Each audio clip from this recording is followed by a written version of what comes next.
بسم الله الرحمن الرحيم.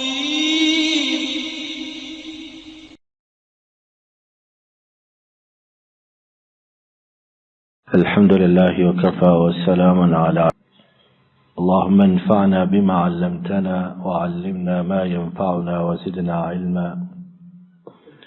سبحانك لا علم لنا إلا ما علمتنا إنك أنت العليم الحكيم. ہمارے معاشرے میں جو بڑی بڑی کوتاہیاں اور غلطیاں موجود ہیں، ان میں سے ایک بہت بڑی غلطی کوتاہی جو انسان کی اندرونی ہوس، طمع اور لالچ پر دلالت کرتی ہے، وہ اپنے آپ کو عہدے کے لیے پیش کرنا یا عہدے کی طلب ہے۔ اب یہ ہمارے ملک میں جتنا یہ اس وقت بازار گرم ہے اور سڑکیں، چوراہے، گلیاں بھری پڑی ہیں، یہ کس چیز کا شاخسانہ ہے کہ ہر کوئی یہ چاہتا ہے کہ مجھے فلاں عہدہ مل جائے، مجھے فلاں منصب مل جائے، مجھے فلاں عہدہ مل جائے، فلاں منصب مل جائے،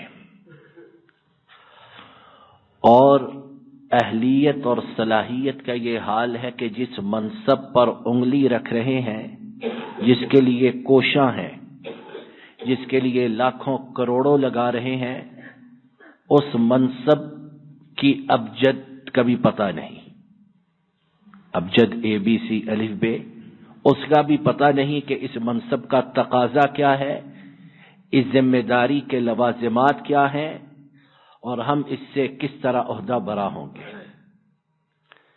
لیکن اللہ کی پناہ کے بالکل احساس، ضمیر، ہر چیز بہت سے لوگوں کی ختم ہو چکی ہے، مگر جسے اللہ تعالی محفوظ رکھے۔ آئیے اس بارے میں چند لمحات میں اللہ کی توفیق سے نبی رحمت صلی اللہ علیہ وسلم کی مبارک احادیث کی زبانی کچھ دیکھتے ہیں، تاکہ ہمیں معلوم ہو کہ ہم انفرادی اور اجتماعی کس ہلاکت اور تباہی کی طرف جا رہے ہیں۔ پہلی بات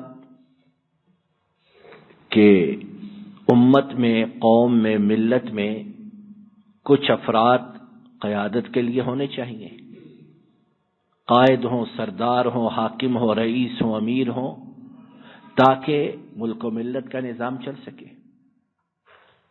اس سے کوئی راہ فرار نہیں، لیکن قباحت وہاں ہے کہ جب کوئی بھاگ بھاگ کے اپنے آپ کو اس منصب کے لیے پیش کرے، اس کے لیے رشوت، سفارش، میرٹ کا قتل عام، حقوق کی تلفی یا جو بھی ناجائز راستہ استعمال کرے، یہ سب چیزیں اس کے لیے وبال جان ہے۔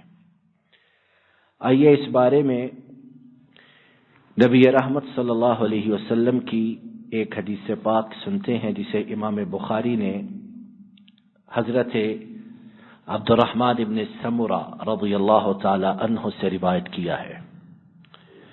وہ کہتے ہیں کہ جناب صلی اللہ علیہ وسلم نے ارشاد فرمایا، یا عبد الرحمن ابن سمرہ لا تسأل الامارہ، عبد الرحمن حاکمیت کا، منصب کا، عہدے کا سوال نہ کرنا، اس کے پیچھے مت بھاگنا۔ کیا ہوگا؟ فإنك إن أوتيتها عن مسألة وكلت إليها، اگر تو نے اسے چاہت کے ساتھ مانگا، بھاگ دوڑ کر، لپک کر پکڑا، تو تیرے لیے بہت مشکل بن جائے گی۔ کیسے نپٹے گا؟ کیسے عہدہ برا ہوگا؟ کیسے تقاضے پورے کرے گا؟ وَإِنْ أُوتِيتَهَا مِنْ غَيْرِ مَسْأَلَةٍ وُكِّلْتَ إِلَيْهَا أُعِنْتَ عَلَيْهَا، اور اگر تیری بغیر چاہت کے ملا، تو نے اس کے لیے کوئی کوشش نہ کی اور تجھ میں اہلیت صلاحیت موجود ہے، تو اللہ کی طرف سے تیری مدد کی جائے گی۔ یہ نبی کریم صلی اللہ علیہ وسلم کی حدیث پاک ہے۔ جب ہم اس حدیث پاک کو اپنے معاشرے پر لاگو کر کے دیکھتے ہیں تو کیا صورتحال ہے؟ جو اہل ہیں، مستحق ہیں، یا تو وہ ویسے ہی نظر انداز ہیں، یا کھڈے لائن لگائے گئے ہیں، یا وہ اتنے چھپے ہوئے ہیں کہ حرص و زر کے اس زمانے میں ان پر کسی کی نظر ہی نہیں پڑتی۔ لیکن جو پرلے درجے کے بے ایمان، کرپٹ، کہ زمانہ جن کی کرپشن پر شاہد اور گواہ ہے، وہ سروں کے تاج بنے ہوئے ہیں۔ اور نتیجہ یہ ہے کہ جو ہم آئے دن دیکھتے ہیں کہ کیا کیا تباہی روزانہ کی بنیاد پر، یعنی کوئی ہفتہ وار ماہانہ نہیں، روزانہ کی بنیاد پر ہم پر مسلط کی جا رہی اور ہو رہی ہے۔ دوسری بات اس سلسلے میں یہ ہے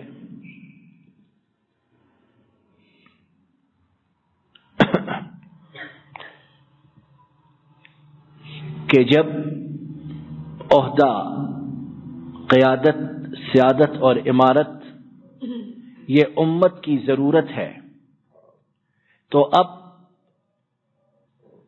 اس کے لیے کون لوگ آگے آئیں، کون لوگ امت کی قیادت سیادت کریں؟ اور یہ صرف ہم اقتدار اعلیٰ کی بات نہیں کر رہے، گھر کے چھوٹے سے یونٹ سے لے کر درجہ بدرجہ اوپر تک یہ بات ہے۔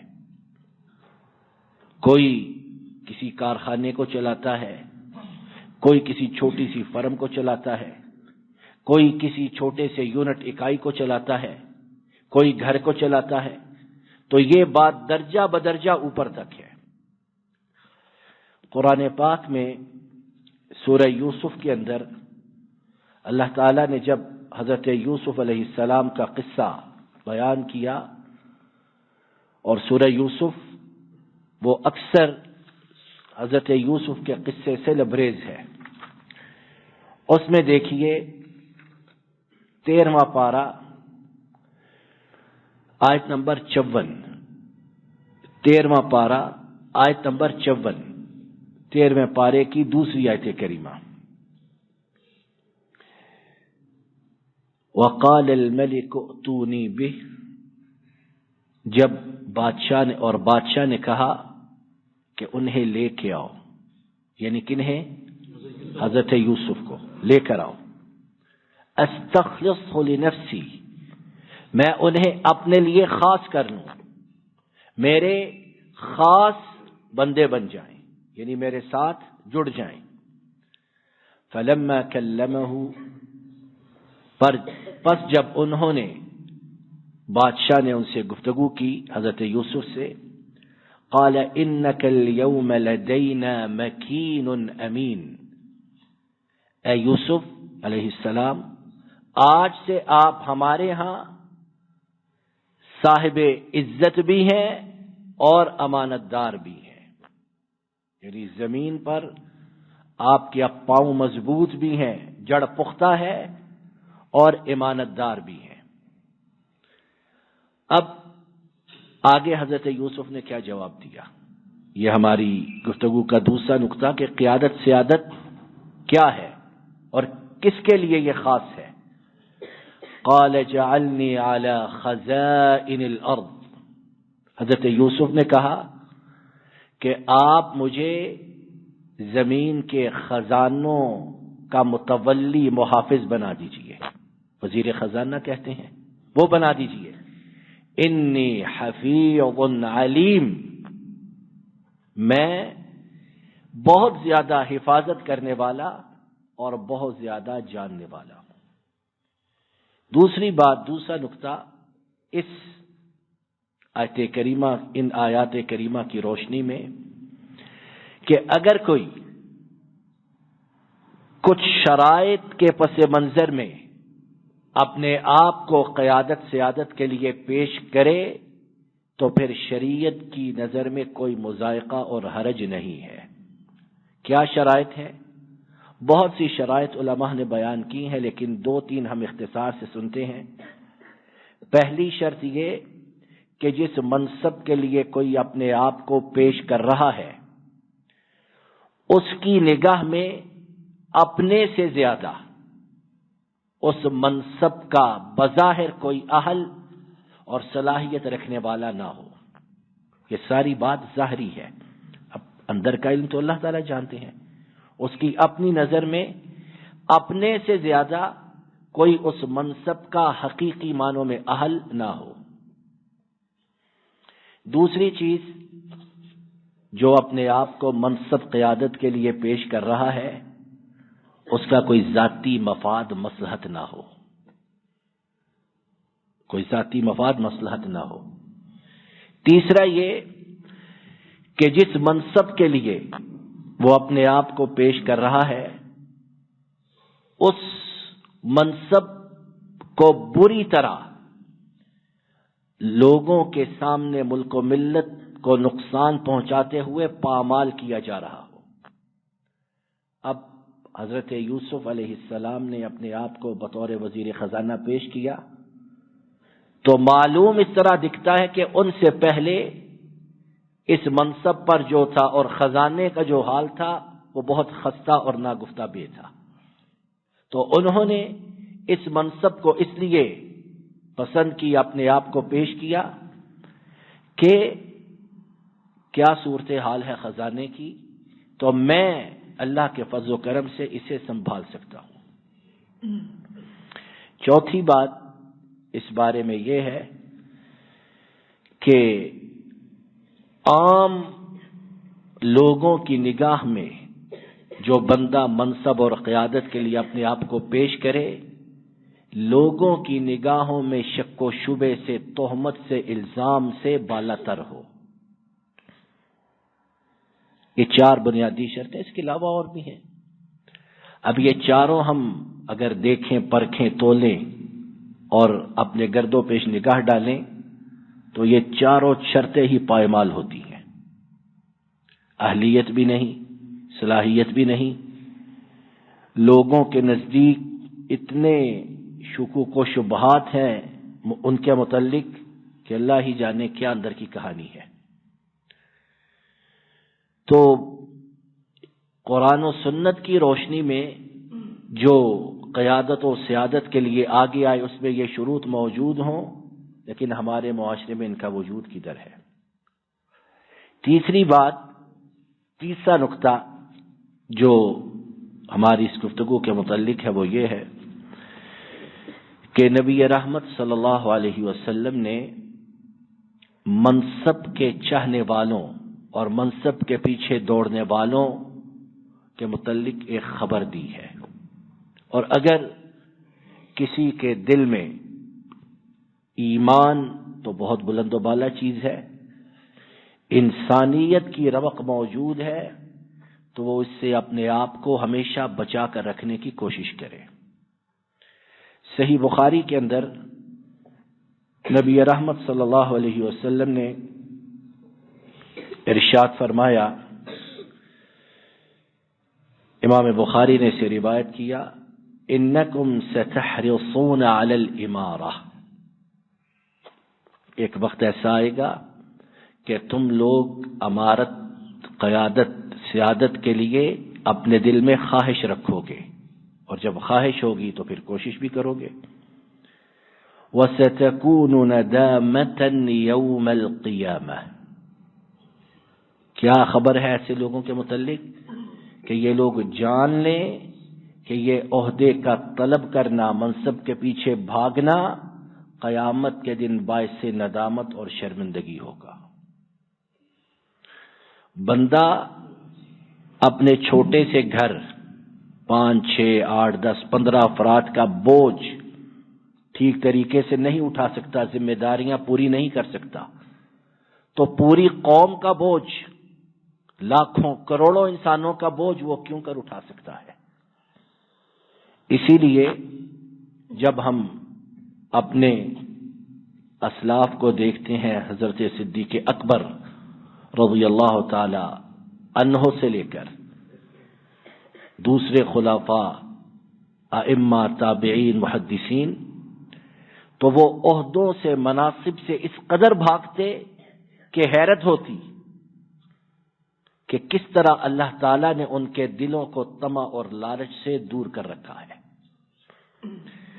بعض محدثین کے متعلق، فقہا کے متعلق یہ روایات موجود ہیں کہ جب انہیں پتہ چلتا کہ خلیفہ نے انہیں قاضی، جج بنانے کا فیصلہ کیا ہے، تو دور دراز علاقوں میں جا کر چھپ جاتے، کتنے کتنے مہینے چھپے رہتے کہ جج بننا ہے، لوگوں کے فیصلے کرنے، یہ اتنی بڑی ذمہ داری، ہم اس کا بوجھ کس طرح اٹھائیں گے۔ اور کتنے فقہا محدثین کے متعلق یہ بھی ہے کہ انہوں نے حکمرانوں کا ظلم و ستم برداشت کیا، لیکن کسی عہدے کو قبول کرنا گوارا نہ کیا۔ اور پھر اسی وجہ سے اللہ کے فضل و کرم سے وہ زمانے بہترین کہلائے کہ جب کسی کو مجبور کر کے منصب دیا گیا تو اس نے پھر انسانی استطاعت کے مطابق اس کا حق ادا کرنے کی کوشش کی۔ اب نہ وہ پیمانے موجود ہیں، نہ اس طرح کے لوگ موجود ہیں، اور نتیجہ کیا ہے کہ ہر چہار طرف سے تباہی جو ہے وہ تیزی سے ہم پر سایہ فگن ہو نہیں رہی، ہو چکی ہے۔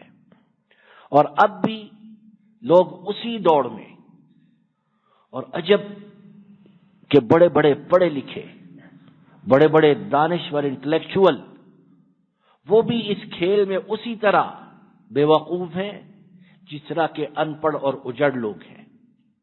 کیا انہیں احساس نہیں کہ یہ اتنی بڑی ذمہ داری کہ قیامت کے دن اپنے رب کو کیا جواب دیں گے؟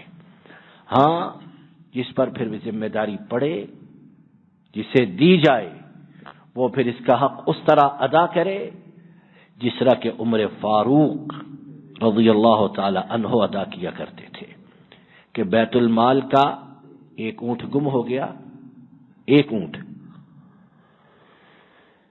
دھوپ میں راتوں کو اس کی تلاش میں سرگردہ رہے، ایک دن، دو دن، حتیٰ کہ بعض تاریخی روایات میں کہ اس کی تلاش میں دھوپ میں اس قدر گھومے کہ ان کا رنگ سیاہ پڑ گیا۔ ایک اونٹ ہے صرف، اور تقریباً آدھی دنیا پر حکمرانی کرنے والے ہیں، اور دبدبہ اتنا کہ روم اور ایران کے بادشاہ نام سے کپ کپاتے تھے۔ لیکن ذمہ داری کا احساس ہے، ذمہ داری کا احساس ہے، اور اس قدر ذمہ داری کہ عرب میں قحط پڑا غالباً 17 ہجری میں، ان کی خلافت کے زمانے میں کھانا پینا بہت کم کر دیا، حتیٰ کہ اب خلیفہ ہیں، وہ ہر چیز کھا پی سکتے ہیں، لوگوں کے ساتھ ساتھ چلتے ہوئے ان جیسا رہن سہن اختیار کرتے ہوئے اپنا کھانا پینا اتنا کم کر لیا کہ بدن میں کمزوری اور ضعف کے آثار نمایاں ہو گئے۔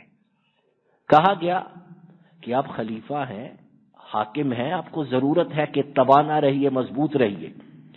کہنے لگے یہ کس طرح ممکن ہے کہ میری امت، میری قوم کے لوگ بھوکے سوئیں اور عمر پیٹ بھر کے سوئے۔ بعض لوگ ان باتوں کو جذباتی باتیں خیال کرتے ہیں۔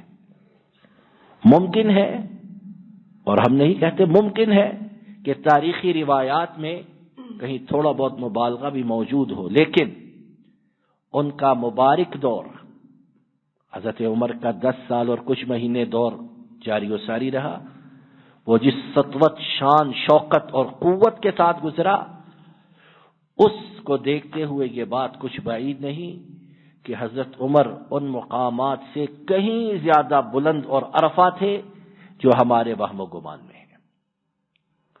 تو بات کا خلاصہ یہ کہ وقت ختم ہوا چاہتا ہے. انتہائی تباہ کن صورتحال سے ہم اس وقت دو چار ہیں.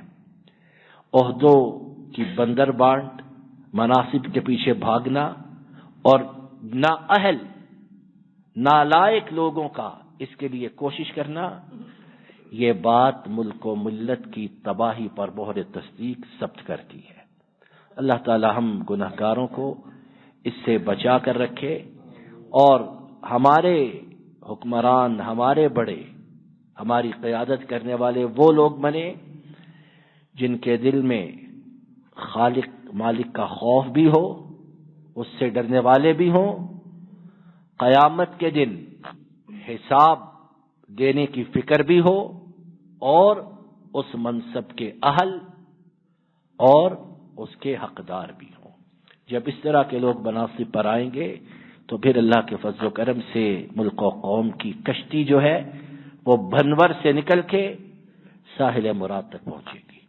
اللہ تعالی ہم پر انفرادی اجتماعی طور پر رحم فرمائیں، ہمارے گناہوں کو معاف کریں، ہمارے کرتوتوں اور برے اعمال کی وجہ سے ایسے لوگ ہم پر مسلط نہ ہوں جو ہمیں تباہی و بربادی کی طرف لے جائیں، بلکہ ہماری خطاؤں سے درگزر فرما کے ایسے لوگ ہم پر حکمران بنے جو صحیح معنوں میں قیادت کرنے کے اہل اور مستحق ہوں. ربنا ظلمنا انفسنا وان لم تغفر لنا وترحمنا لنكونن من الخاسرين. ربنا آتنا في الدنيا حسنة وفي الآخرة حسنة وقنا عذاب النار. اے اللہ تمام بیماروں کو شفا عطا فرما، بے روزگاروں کو رزق حلال و فراخ عطا فرما، بے ہدایتوں کو ہدایت عطا فرما، بے اولادوں کو نیک صالح متقی اولاد عطا فرما، پریشانوں کی پریشانیوں کو دور فرما. اے اللہ آنے والے مسائل مشکلات سے ہماری حفاظت فرما. یہ نافات مشکلات بیماریوں میں ہم پھنسے ہیں، ان سے ہمیں مکمل طور پر نجات عطا فرما. اے اللہ ہماری تمام فریاد و التجاؤں کو قبول فرما. وصلی اللہم علی نبینا محمد وعلی آلہ وصحبہ اجمعین. السلام علیکم ورحمۃ اللہ. یہ ڈاکٹر فضل الہی صاحب کا آفیشیل یوٹیوب چینل ہے. اس کو لائک، سبسکرائب اور شیئر کریں اور بیل آئیکن پریس کریں تاکہ نئے آنے والی ویڈیوز کا نوٹیفیکیشن آپ کو موصول ہو سکے. جزاکم اللہ خیر.